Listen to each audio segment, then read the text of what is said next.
Very very I'm sure ఎన్ని దాటుకుంటూ వచ్చి అందులో క్రికెట్ ఎక్స్పోజర్ బాగా ఉన్న వాళ్ళ ఫ్యామిలీస్లో తప్ప ఎంకరేజ్ చేయరు, చేసినా ఈవెన్ అదర్వైజ్ కన్వెన్షనల్ రూట్లోకి వెళ్ళిపోమని చెప్తారు పేరెంట్స్ అందరూ.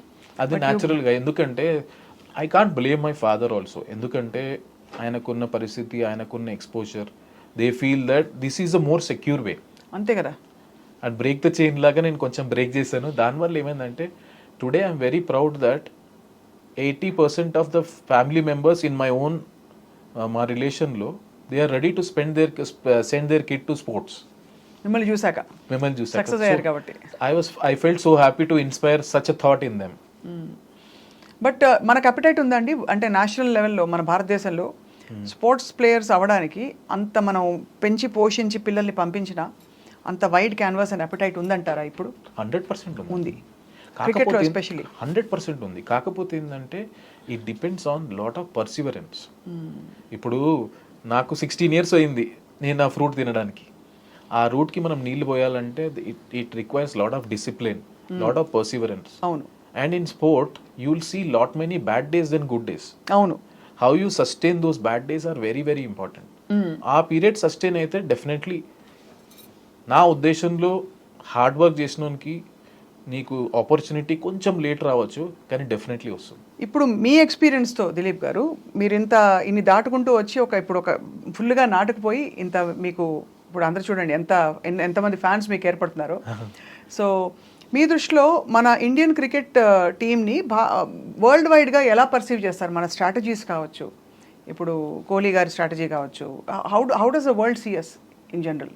వరల్డ్ క్రికెట్ టీమ్స్ని వాళ్ళకి what kind of respect do they have? What do they feel about us? We in last 3 years of my journey, we were world number 1 in all formats. All. Test, one day, T20. So అక్కడే చెప్తుంది ఏంటంటే we dominated all over. Everywhere. Qatar అసలు వణుకేమో అందరికీ. మనం dominate చేస్తాం అన్ని formats. Respect అనేది definitely ఉంది, ఎందుకంటే the way we play and మనం కంట్రీకి ఆ ప్యాషన్ అనేది మీరు చూడొచ్చు కదా. ఇప్పుడు ఈ వరల్డ్ కప్ గెలిచిన తర్వాత మీరే చూస్తారు how much dear it was win a world cup to India అనేది అన్ని ప్లేయర్స్లో చూసారు మీరు. సో రెస్పెక్ట్ డెఫినెట్లీ ఉంది and we're dominating most of the times. మీరు అందరు మిస్ అయ్యింది ఏంటంటే అందరూ వరల్డ్ కప్ గురించే మాట్లాడతారు. మనం ఒకటే గెలిచినాం 14 years తర్వాత. కాకపోతే ఇప్పుడు మీరు ఒక్కసారి వెనక తీరండి, మనం డబ్ల్యూటీసీలో ఫైనల్ ఆడాం, T20 2022లో సెమీఫైనల్ ఆడాం, వన్ డే వరల్డ్ కప్లో ఫైనల్ ఆడాం, ఇది గెలిచాం. అంటే most of the time we're ending up playing on final. అంటే we're consistent throughout for longer period. So ఫైనల్స్కి వరకు రావడం అంటేనే పెద్ద achievement. So that means consistent. ఒక ఫార్మాట్ ఒక టోర్నమెంట్ కాదు, కన్సిస్టెంట్గా అన్ని టోర్నమెంట్లు అన్ని ఫార్మాట్లు మనం ఫైనల్ వరకు వెళ్తున్నామంటే that consistency shows that how we are dominating in all formats. No, yeah, it makes sense. మీరు అన్న analysis is very very sound and కానీ అంటే ఓవరాల్గా ఫీల్డింగ్కి ప్రాధాన్యత కల్పించడంలో మనకు అఫ్ కోర్స్ గతంలో అంటే వెన్ ఐ స్పోక్ అబౌట్ ఇలా ఫీల్డింగ్ కోచ్ వస్తున్నారంటే 2 పేర్లు చెప్పారు, మీ పేరు, జాన్ టీ రోడ్స్ పేరు చెప్పారు. సో ఆయన గురించి మీ అభిప్రాయం ఏంటి first of all? Of course Jonty Rhodes మంచి ఫీల్డర్ యాజ్ అ ప్లేయర్గా, definitely no doubt about it. ఆయన ఏ టీంలో చేశారు కూడా, ఆయన కూడా బాగా చేశారు. బట్ మన ఇండియన్ క్రికెట్ చూసుకుంటే ఒకప్పుడు I'm talking about 10-12 years back, we're not renowned to be a great fielding unit. అవును, we're great batsmen, we had great bowlers. ఈ ఫీల్డ్లో ఏంటంటే ఆ ట్రాన్స్ఫర్మేషన్ ఇచ్చిందంటే ఆ ఫిట్నెస్ కల్చర్ వల్ల, ప్లస్ ప్లేయర్స్లో కూడా అవేర్నెస్ పెరిగింది, ఎక్స్పోజర్ పెరిగింది, సో దాని ఇంపార్టెన్స్ కూడా పెరిగిపోయింది. సో రీసెంట్గా ఏంటంటే దాంట్లో మనకు అడ్వాంటేజ్, అందుకే కదా ఈ ఫీల్డింగ్ మెడల్ కూడా కొంచెం మీరే డిఫరెంట్గా. సో నాకేమనిపించిందంటే ఒక ఫీల్డింగ్ మెడల్ తీసుకొచ్చి ఫీల్డింగ్ మనం ప్రాధాన్యత ఇవ్వాలంటే దాన్ని మనం ప్రాపర్గా ఎంకరేజ్ చేయడం కూడా మన బాధ్యత, ఎస్పెషల్లీ యాజ్ అ ఫీల్డింగ్ కోచ్గా. సో నేను ఆలోచించాలి, I thought something we need to bring up to encourage them. Right.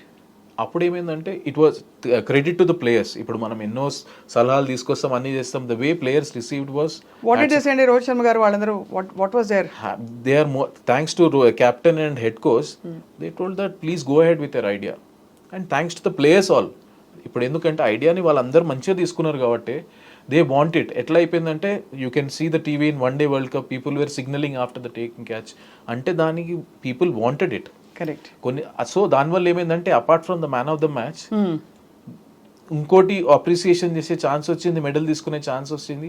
So it and also thanks to the media also, media and fans వాళ్ళు అంత మంచి రిసీవ్ తీసుకున్నారు కాబట్టి ఈ పాపులారిటీ దానికి వచ్చింది.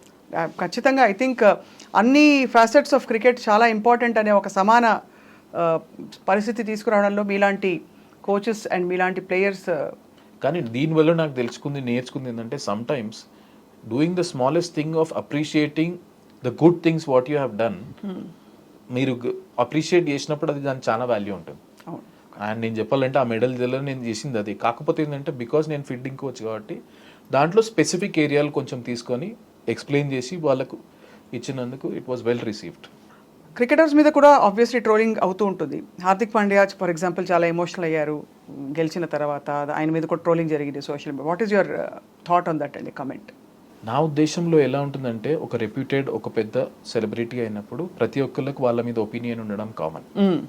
So they are free to say whatever they want to say. కానీ నాకు తెలిసినప్పుడు ఏంటంటే now players are much more educated, know how to handle themselves. Plus మా group as a cricketer, as a support స్టాఫ్గా we always support each other and we're there for each other. So మాకు ఏంటంటే and today నాకు తెలిసిందంటే they are many players once the tournament start they are less on social media. అవును. And those who are they are well experienced ఇప్పుడు అలా ఎలా handle, how to handle all of that అని. Yeah obviously. So అంటే since you have worked అంటే last 3 yearsలో మీరు మీ గ్రాఫ్ ఒక్కసారిగా into working with many players, for example మీరు రాహుల్ ద్రవిడ్ గారితో పనిచేశారు, ఇప్పుడు గౌతమ్ గంభీర్ గారితో పనిచేస్తున్నారు. వాట్ ఈస్ ద డిఫరెన్స్ అండి వాళ్ళిద్దరి శైలులలో తేడా ఏమిటి వాళ్ళిద్దరి? సో ఇద్దరిట్లో కామన్ ఏంటిదంటే ఇద్దరు ఇండియా గెలవాలనే ఉంది. అది ఆఫ్ కోర్స్. సో ఆయన మోడలింగ్ ఆయన ఇప్పుడు నేను గంభీర్తో పనిచేసి కూడా ఒకటే సిరీస్ చేశాను. He's also very clear that you are free to do whatever you want. ఆయన ఆ ఫ్రీడమ్ ఇస్తారు నా ఫీల్డ్లో. సేమ్ రాహుల్ ద్రవిడ్ నాకు ఆ ఫ్రీడమ్ ఇచ్చారు, నీ డిపార్ట్మెంట్లో నీకు freedom. Then we work, everybody's working process is different, working style different ఉంటుంది. బట్ ఎండ్ ప్రోడక్ట్ రిజల్ట్ అందరూ ఒకటే దగ్గర కామన్ గోల్కే వెళ్తున్నారు. That is the ultimate. ఇది గెలవాలి, మనం నిలుపుకోవాలి భారతదేశం గర్వం అని. ఇదివరకు ఉన్నట్టు అంటే ఆఫ్టర్ ఐపీఎల్ అండి ఇప్పుడు ఇండియా పాకిస్తాన్ వన్డే జరిగినప్పుడు అసలు ఒక రచ్చరచ్చగా ఉండేది టీవీలో. అందులో 50 over మ్యాచ్లు అయితే ఇంకా ఖతర్నాక్, పండగ రోజంతా. ఇప్పుడు సరే ఫాస్ట్గా అయిపోతున్నాయి, మ్యాచ్ ఫార్మాట్స్ మారిపోయాయి. ఐపీఎల్ మనకి దేశం కోసం అని ఇదిపోయి టీమ్ స్పిరిట్ వచ్చింది, అందరూ కలగలిసి ఉన్నారు. వాట్ ఈస్ ద డిఫరెన్స్ అండి బిట్వీన్ దిస్ అండ్ దట్? ఆ పేట్రియాటిక్ స్పిరిట్కి దీనికి లేదు టీమ్ స్పిరిట్కి? Team spirit combination N number of things ఉంటాయండి. సమ్ టైమ్స్ ఒక 100 పెద్ద కాంట్రిబ్యూషన్ కాకపోవచ్చు టీంకి, ఒక 5 wicket కాకపోవచ్చు, కానీ ఒకటి ఇంపార్టెంట్ స్పెల్లో ఒక సిచ్యువేషన్లో మీరు టీం కోసం వికెట్ మీద ఉండాలి అన్నప్పుడు ఉండి ఇది స్కోర్ కొట్టాలి, ఒక 30 కూడా చాలా ఇంపార్టెంట్ అవుతుంది. So as long as win or lose people contributing towards a team, అది ఇప్పుడు చాలా ఎక్కువైపోయింది. కాబట్టి ఆబ్వియస్లీ యూ కెన్ సీ, అప్పుడు నేను లేను కాబట్టి అప్పుడు టీమ్ స్పిరిట్ గురించి నేను మాట్లాడలేను. But what I see in front of me is they care for each other, they are there for each other. Everybody supports each other in a different manner, not only off the field but on the field కూడా. ఎందుకంటే ఒక 100 కొట్టాలంటే ఇంకో batsmen support లేనిది కాదు. So దానికోసం they help each other as partners. బౌలింగ్లో కూడా ఒకప్పుడు ఒక రోజు ఒకళ్ళు అవుతుంది, ఇంకో రోజు ఒకళ్ళు అవుతుంది. యాజ్ అ ఫీల్డర్స్ మెయిన్ ఏంటంటే as a fielding unit we want to support bowlers in such a manner that we're here to take 20 wickets. దానికోసం మనం ఏం ప్రయత్నం చేయాలి.